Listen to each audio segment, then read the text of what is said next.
दोस्तों, आज के वीडियो में हम लोग रीजनिंग के 5 महत्वपूर्ण प्रश्न देखने वाले हैं।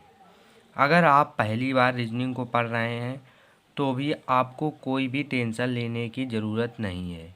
हर एक बच्चे को समझ में आएगा, जो पहली बार देख रहा है या दूसरी बार देख रहा है या इससे पहले देख चुका है, सबको समझ में आएगा। तो सबसे पहले शुरू करते हैं। सवाल को ध्यान से पढ़िए।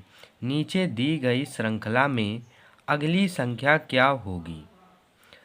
4 संख्याएं दी गई, एक, दूसरी ये, तीसरी ये, चौथी ये, 4 संख्याएं दी गई हैं। इसके बाद में विकल्प में आपको एक सही का उत्तर का चयन करना है कि कौन सी संख्या, पहली संख्या ये, दूसरी संख्या ये, इसके बाद में तीसरी संख्या ये, चौथी संख्या ये, तो पांचवी संख्या यहाँ पर क्या होगी। और सभी संख्याएं एक प्रकार से दूसरे से संबंधित हैं। वीडियो को रोकिए और 20 सेकंड सोचने का प्रयास कीजिए। अब आप सोच चुके हैं। अब देखिए यहाँ पर 5, 8, 9 पूरी जो संख्या लिखी है, आप अगर ध्यान से देखेंगे तो संख्या में 3 का 3, 3 दूनी 6, 3 तरह का 9 पद हैं। कितने हैं? 9 लिखी हैं, 9। और यहाँ पर 8 हो गए हैं। 3 का 3, 3 दूनी 6, 2 8, 8 यहाँ पर 8 हो गई संख्याएं। 3 का 3, 3 दूनी 6, 7 यहाँ पर 7 संख्याएं हो गई। 3 का 3, 3 दूनी 6 यहाँ पर 6 हो गई। यहाँ पर 9 थी, यहाँ पर 8 हुई, यहाँ पर 7 हुई, यहाँ पर 6 हुई। यानी कि एक एक संख्या कम होती जा रही। तो यानी कि इसके बाद में जो संख्या आएगी उसमें 5 संख्याएं होंगी। तो सभी में उत्तर में हमें देखो 5 की 5 संख्याएं दी हुई हैं। अब कौन सा सही? अगर इसमें आप ध्यान से देखने की कोशिश करोगे तो 5, 8 पूरी संख्या लिखी है, तो पहले का देखो यहाँ पर इसके बाद में एक 5 संख्या हटा दी गई है। ये देखो 5 जो है हटा दिया गया है और पूरी संख्या को वैसे का वैसे ही लिख दिया गया है, लिखा गया है। इसके बाद में ये जो संख्या पूरी की पूरी वैसे ही लिखी गई है। अब की बार इसके पीछे का एक पद हटा दिया गया है, 7 हट गया है यहाँ से। उस बार क्या था? 5 हटा था आगे का, अब की बार 7 पीछे का हटा है। अब फिर क्या है? फिर से 8 आगे का हटा है, 8 आगे का हटा है। अब हमें क्या करना है? पीछे का 3 हटाना है। यानी कि एक बार आगे का हटाना है, एक बार पीछे का, एक बार आगे का, एक बार पीछे का। आगे का हटाया, अब पीछे का हटाना है, पीछे भी हटा दिया, फिर आगे का हटाया। अब इसमें क्या करना है? पीछे का हटाना है। यानी कि अब 3 को हटा देंगे। जब 3 को हटाएंगे तो संख्या क्या आएगी? संख्या ये बचेगी, 9, 6, 5, 4, 2। कौन सा विकल्प सही है? 9, 6, 5, 4, 2। यानी कि डी नंबर विकल्प सही हो जाएगा। समझ में आया है तो वीडियो को लाइक कर देना, चैनल को सब्सक्राइब कर लेना। बढ़ते हैं अगले क्वेश्चन। अब आप देखिए दूसरा क्वेश्चन क्या दिया गया है। नीचे दी गई श्रृंखला में प्रश्न चिन्ह के स्थान पर कौन सी संख्या आएगी? यानी कि ये देखो प्रश्न चिन्ह दिया गया, हमें बताना है कि इस संख्या के स्थान पर कौन सी संख्या यहाँ पर आएगी। आप अगर ध्यान से इसको सोचने का 20 सेकंड प्रयास करो, वीडियो को रोकिए और 20 सेकंड सोचिए, तब आपको कुछ ना कुछ समझ में आएगा। फिर अब आप ध्यान दीजिए, यहाँ पर 3 है, 3 में 2 जोड़ो तो क्या होता है? 5। अब 5 में 1 जोड़ोगे तो 6। पहले 2 जुड़ा है, फिर 1 जुड़ा है। अब 6 में 6 जोड़ोगे 12, फिर कुछ नहीं जुड़ा है, फिर 12 का 12 फिर आ गया। यानी कि कुछ क्रम बन नहीं रहा है यहाँ पर। अगर आप ध्यान से देखोगे तो कुछ क्रम बन नहीं रहा है। अब अगर यहाँ पर देखो, एक संख्या छोड़ करके देखो, 3 है, 3 के बाद में क्या हो रहा है? 6, 3 दूनी 6। फिर एक संख्या छोड़ो, 6 दूनी 12। फिर एक संख्या छोड़ो, 12 दूनी 24। यानी कि ये क्रम बन रहा है। 3 में 2 का गुणा किया 6, 6 में 2 का गुणा किया 12, 12 में 2 का गुणा किया 24, 24 में 2 का गुणा करेंगे तो 48 आ जाएगा। यहाँ भी 48 आ जाएगा। हमें बताना ये है। अब इसमें समझो कि इसका इससे क्या संबंध है। 5 में क्या गुणा करें कि 12 आ जाए? तो नहीं बन रहा है ना, नहीं बन रहा ना। कोई पूर्णांक का ही गुणा करना है, तो नहीं बनना है, तो नहीं बन रहा है। देखो 5 बना ही नहीं सकते 12। तो इसके बाद में 5 में क्या जोड़ें कि 12 बन जाए? 5 में 7 जोड़ो, 7 जोड़ो, 7 जोड़ोगे तो 12 बन जाएगा। फिर 12 में 7 जोड़ो, 12 में 7 जोड़ो तो क्या बनेगा? 12 में 7 जोड़ोगे तो 19 बन जाएगा। 19 बन गया मान लो। अब होगा कि नहीं होगा आगे से हमें पता चलेगा। अगर 19 में 7 जोड़ो तो क्या बनेगा?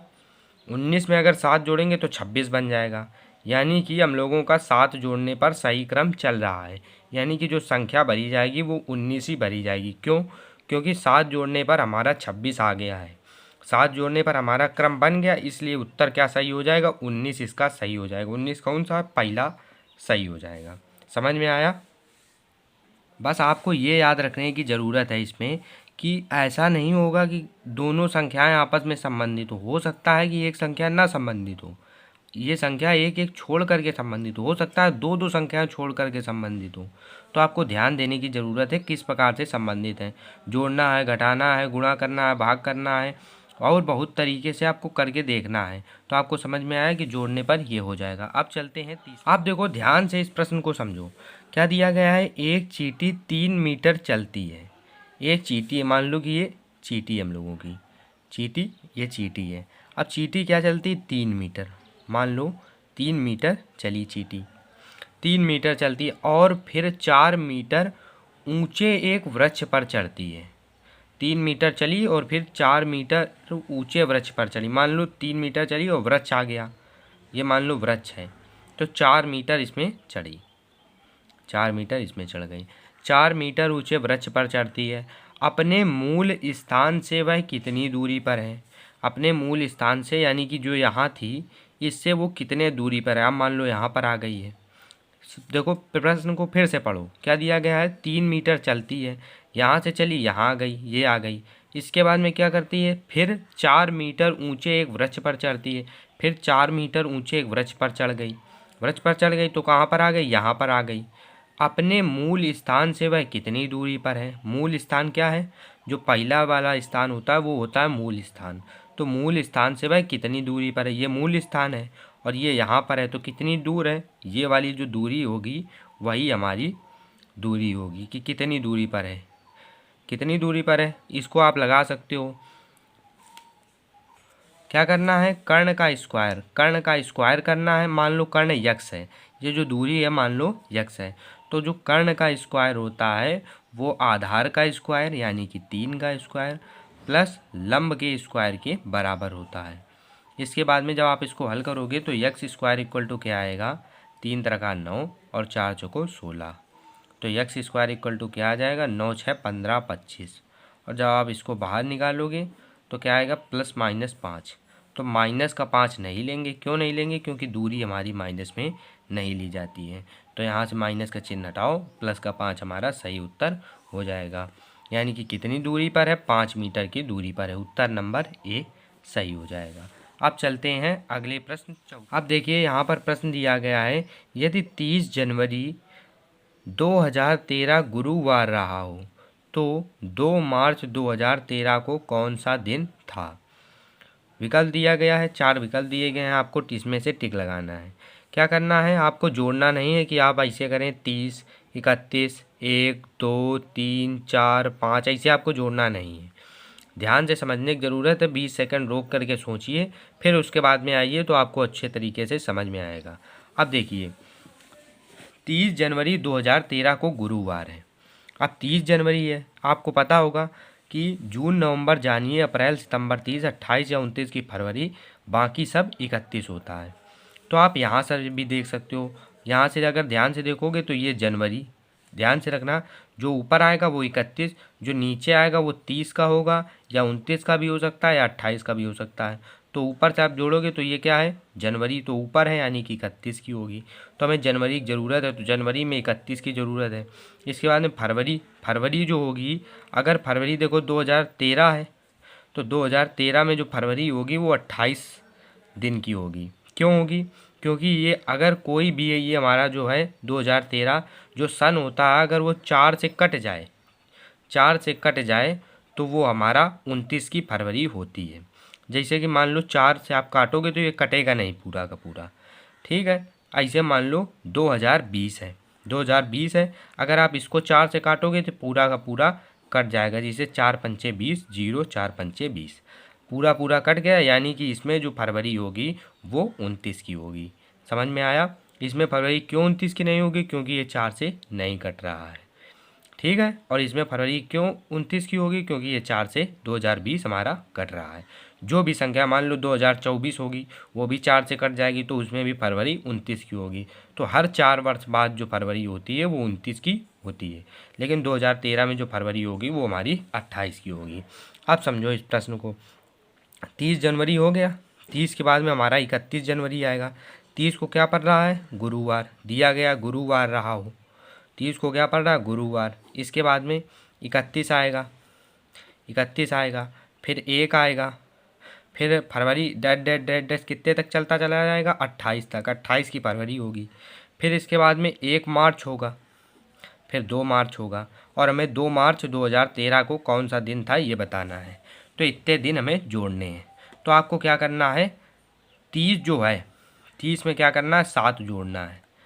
30 में जब आप 7 जोड़ोगे, 7 को मैनेज करो, तो जब 7 जोड़ोगे तो दिन वही आता है जो पहले रहा हो। मान लो कि 30 को रहा है गुरुवार, गुरुवार तो उसके 7 दिन बाद जो दिन होगा वो भी गुरुवार ही होगा। आप चाहे देख लो, जोड़ के देखोगे तो मान लो 30 को गुरुवार था, फिर 31 को क्या होगा? शुक्रवार। 31 को क्या होगा? शुक्रवार। और 32 को क्या होगा? शुक्रवार के बाद में क्या आएगा? शनिवार। शनिवार के बाद में रविवार, सोमवार, मंगल, बुध, बृहस्पति, बृहस्पति यानी कि गुरुवार। 7वें दिन कौन सा आया? 7वें दिन भी हमारा गुरुवार ही आया। अब समझ में आया क्यों? 7 दिन जब जोड़ोगे तो क्या आएगा? गुरुवार। अब 1 इसमें हटा दो, 1 31 का हटा दो, और 6 उधर जोड़ो। 1 31 का हटाया और 6 उधर जोड़ा तो कितने हो गए? उधर हो गई 6 तारीख। 6 तारीख को क्या पड़ेगा? गुरुवार। फिर 6 में 7 जोड़ो तो 7 6 13 आ जाएगा। 13 क्या पड़ेगा? गुरुवार। तो हर बार 7 जोड़ते चले जाओगे तो वही दिन पड़ेगा। 6 7 फिर जोड़ो, 7 3 10, कितना हो गया? 20 तारीख। तो 20 को क्या पड़ेगा? गुरुवार। 20 में 7 फिर जोड़ो तो क्या पड़ेगा? 27। 27 को क्या पड़ेगा? गुरुवार।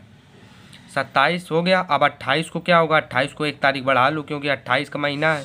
तो 28 को क्या होगा? 28 1 2, 28 को होगा रवि, गुरुवार के बाद में शुक्रवार आएगा, शुक्रवार होगा, और इसके बाद में 1 को क्या होगा? शनिवार, और 2 को क्या होगा? रविवार। तो उत्तर कौन सा सही हो जाएगा? रविवार। ध्यान से देखो, डी नंबर सही हो जाएगा। आपको केवल ऐसे सवालों में केवल दिन का ज्ञान होना जरूरी है कि किस जो माह है, किस माह में जो दिन होते हैं वो कितने दिन के होते हैं। तो इससे आपके जनवरी होगी 31 की, जो फरवरी है वो 28 या 29 की होगी। मार्च कितने का होगा? मार्च भी 31 का होगा। अप्रैल, मई, जून, जुलाई, अगस्त, सितंबर, अक्टूबर, नवंबर, दिसंबर, जितने भी ऊपर आ रहे हैं वो जो होंगे हमारे 31 के पक्के होंगे। जो नीचे आ रहे हैं वो 30 के हो सकते हैं, 29 के हो सकते हैं, 28 के हो सकते हैं। जो नीचे आएंगे वो सब क्या होंगे? 30 के होंगे। केवल फरवरी को छोड़ करके, फरवरी 28 की होगी या 29 की होगी। हमने बताया आपको 29 की कब होगी और 28 की कब होगी, ये आप याद रखना। फिर साथ साथ जोड़ करके वही दिन निकलता चला आएगा और उस तारीख तक आपको धीरे धीरे पहुंच जाना है जैसे हम पहुंचे हैं। और इस प्रकार से आपका उत्तर आ जाएगा। हमारा उत्तर क्या सही हो जाएगा? डी, रविवार। अब चलते हैं प्रश्न नंबर, अब आप देखिए प्रश्न नंबर 5वां हमने लिया है। इसको ध्यान से पढ़िए। नीचे दी गई प्रश्न का सही वेन आरेख बताएं। जो 3 दिए गए हैं हमें, घोड़ा, बंदर और बाघ, इसका सही वेन आरेख कौन सा होगा? मतलब कि इनको गुणों के आधार पर वर्गीकृत करना है। यानी कि इनको हम लोग क्या, घोड़ा बंदर से कुछ संबंधित होता है? कुछ नहीं संबंधित होता है। बंदर क्या बाघ से कुछ संबंधित होता है? कुछ नहीं संबंधित होता है। तो अगर कोई भी किसी संबंध से संबंधित ना हो तो वो इसके अंदर नहीं आएगा। ठीक है। अब घोड़ा भी अलग है, बंदर भी अलग चीज़ है, और बाघ भी अलग पशु है। तो तीनों जो हैं अलग अलग प्रकार के, सभी हैं तो पशु, लेकिन क्या है, कोई किसी के अंदर नहीं आ रहा। ऐसा नहीं है कि घोड़े के अंदर आपका बंदर आएगा। क्या घोड़ा बंदर के अंदर आ सकता है? या बंदर के अंदर क्या घोड़ा आ सकता है? कि बाघ के अंदर बंदर आ सकता है? कि बंदर के अंदर बाघ आ सकता है? किसी के अंदर कोई नहीं आएगा। तो विकल्प नंबर आपका बी सही हो जाएगा। अभी आपको ये समझ में नहीं आया? देखो एक और उदाहरण देते हैं। जैसे कि मान लो उदाहरण दिया गया घोड़ा, जानवर और बंदर, ये आपको दे दिया और कहा है कि इनमें विकल्प का चयन करो, कौन सा विकल्प सही होगा। तो आप अगर देखोगे कि घोड़ा क्या होता है? जानवर होता है। हाँ, ये तो बात सही है। बंदर क्या होता है? ये भी जानवर होता है। ये भी बात सही है। तो जो बंदर आए, जो जानवर है वो बड़ा बनेगा। जानवर के अंदर आएगा घोड़ा। क्या घोड़े के अंदर बंदर आना चाहिए? क्या घोड़ा बंदर से संबंधित है? नहीं संबंधित है। लेकिन जानवर के अंदर भी घोड़ा आता है और जानवर के अंदर ही बंदर आता है, ये सही होगा।